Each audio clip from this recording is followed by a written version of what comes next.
देखिए ये पूर्णिमा जो वुशु में कांस्य पदक जीती है अंतर्राष्ट्रीय प्रतियोगिता में मॉस्को में जो आयोजित था। और नमक मिर्च से ही जब सब्जी नहीं होता है तो ये खाते हैं बस नमक मिर्च के साथ। और ये चावल ये डेली का है, मतलब एक टाइम सब्जी नहीं हुआ तो बस यही पानी का भात और नमक मिर्च बस। तो देखिए पूर्णिमा लिंडा जो मॉस्को में आयोजित अंतर्राष्ट्रीय प्रतियोगिता में कांस्य पदक जीत कर आई है, जिसे प्रधानमंत्री नरेंद्र मोदी भी शुभकामना दे रहे हैं। वो यही पानी भात और सब्जी नहीं होने के बाद ये नमक और मिर्च खाती है। और ये मड़झोर क्या है? सर जो खाना हम लोग बनाते हैं ना तो उसमें जो पानी होता है माड़ बोलते हैं, तो बस उसमें साग और नमक डाल दिया और ये हो गया हमारा सब्जी। तो यही खा के बनी है पहलवान आप? Yes sir. यही खिलाते हैं बेटी? जो सच है हम वही कहेंगे। और आप भी आए हैं तो आप लोग देख ही रहे हैं, ये कोई झूठी बात नहीं है। आप भी देख रहे हैं जो सही है वही है। अगर वही तो बोले जहाँ चाह है तो राह वहाँ खुद धीरे धीरे बन जाती है। मैं भी आंगनबाड़ी सेविका बनने के लिए मैं बहुत ही संघर्ष की थी। उस समय मेरे ये हाथ टूट गए थे। मैं एक हाथ से जाती थी इंटरव्यू देने के लिए। शुरू में तो मेरा ऐसा हुआ था कि यहाँ जो आया था ना, क्या बोलेंगे उसको, हम सेविका का चयन करने के लिए, उस समय मेरा कुछ काम धाम नहीं था। इसके बाबा के भी उम्र एज है तो उतना नहीं काम कर सकते थे। तो मैं उस समय अपना सच्चाई दिल से करूँ, मैं रास्ता में हड़िया बेचती थी। तो बहुत लोगों को लगा कि आप पढ़े लिखे हैं, आप ऐसा क्यों करते हैं, अभी आया है आंगनबाड़ी के लिए, आप वहाँ भरिए। तो मैं हड़िया को छोड़ छाड़ के आ गई बहुत खुशी। मेरे आने तक फॉर्म भर के सब चला गया। अब मैं रोने लगी कि मैं क्या करूँगी। लेकिन गांव के लोगों का हौसला था, उन्होंने कहा कि बगल में ही है CDPO का ऑफिस यहाँ बाहर हॉस्पिटल में, आप जाइए और वहाँ से फॉर्म भरिए। जब मैं फॉर्म भरने गई तो वहाँ उस समय CDPO थे सुबोध कुमार, बोले कि नहीं मैडम, वहाँ से तो हम लोग सारा काम आके कर गए हैं, अब ऐसा नहीं हो सकता है। तो मैंने कहा सर अगर वैसा कोशिश आप कीजिए ना, अगर किसी तरह मेरा फॉर्म भरवा दीजिए। तो बोले कि आप एक एप्लीकेशन दीजिए।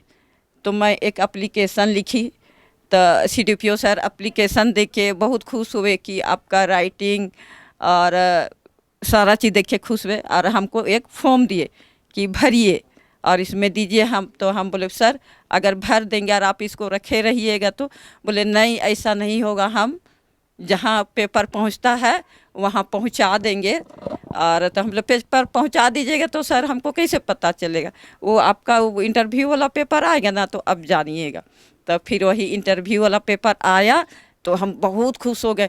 लेकिन और लोगों को मैंने देखा कि मेरे पास तो पैसे नहीं हैं, मैं गरीब हूँ, कहीं कहीं पैसा वैसा कहीं कहीं सुनी थी कि लगता है मैं क्या करूँगी बोल के। नहीं ऐसा बात नहीं है। तब हम क्या करें, गए। लेकिन तीसरा इंटरव्यू, 2 इंटरव्यू मेरा कैंसिल हुआ। तीसरा इंटरव्यू में हमको लगता है 9:30 की 10 बजी थी, फिर मेरा हुआ। और कुछ दिनों के बाद मैं देखती हूँ ऊपर वाला का किस्मत, कि कहते हैं ऊपर वाला भी देता है तो छप्पड़ फाड़ के देता है, 5 अंगुली गरीब नहीं है। आज गरीब हो तो कहीं ना कहीं आपका रखा हुआ है, आपका मेहनत रखा हुआ है, आप पढ़ी लिखी, आपका पेपर है, ज्वाइनिंग लेटर आ गया। अब गांव वाले कितना खुश हो गए, करे अब मिठाई खिलाए, मिठाई खिला। अभी तक मैं मिठाई नहीं खिला पाई हूँ स्थिति के चलते। तब वो लोग भी सब समझ रहे हैं कि कैसा इनका घर का स्थिति है। अब काम तो हो गया है, पैसा कहाँ से आएगा, मिठाई मैं कहाँ से खिला। तब बोली कि ठीक है पहला पेमेंट मिलेगा तो मैं मिठाई आपको खिलाऊंगी। लेकिन मैं कहती हूँ अभी तक मैं मिठाई नहीं खिला पाई हूँ। उसके बाद में जो भी पैसा आया मैंने 1-1 रुपये करके अपने बच्चों की पढ़ाई में लगाई। मैं बोली कि फिजूल पैसा नहीं खर्चा करूँगी, अगर करती हूँ तो मेरे बच्चा नहीं पढ़ पाएंगे। भले आपको हमको सहयोग दीजिए वो अलग बात है। किसी तरह मैंने 3 बेटे थे, 1 बेटी थी।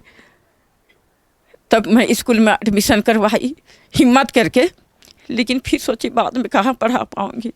लेकिन बेटी लोग इतना होनहार थी गरीबी के कारण, पढ़ाई में भी ठीक और क्या बोलेंगे आचरण सब चीज़ में तो सिस्टर लोग को तो ऊपर वाला जब भी देता है ना तो कुछ देता ही है। उसके बाद में वो लोग कैसे कैसे ना सिस्टर लोग मेरे घर में आए, और जैसे आज आप लोग आए हैं इनके माध्यम से, उसी तरह इन्होंने और मेरे बेटों ने कुछ ऐसा अच्छा ही काम किया था कि सिस्टर्स लोग यहाँ पहुँचे और घर देखा और स्थिति देखा।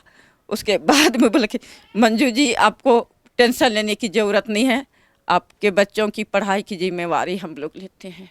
तो फ्री में आपको पढ़ाया गया? हाँ, मैं जब 4 क्लास में थी और मैं सिल्वर मेडल जीती, जब से मेरा पूरा पढ़ाई फ्री हो गया, पूरा 10 तक।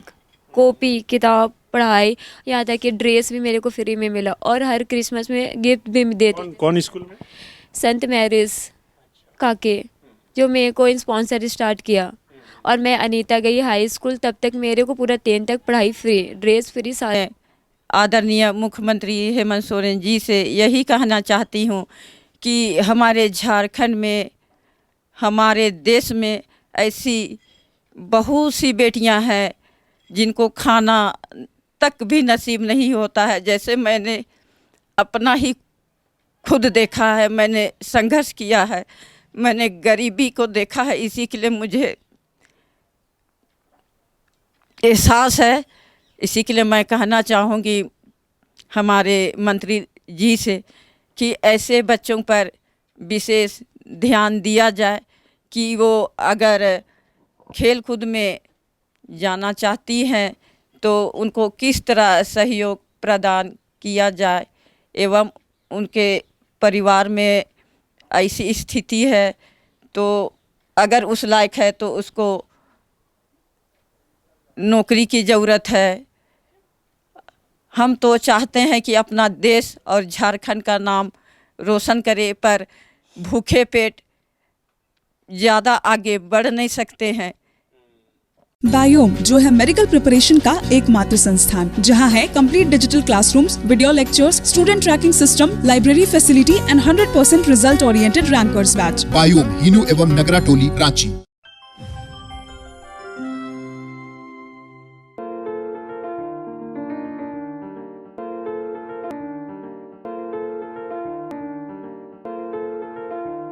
thefollowup.in.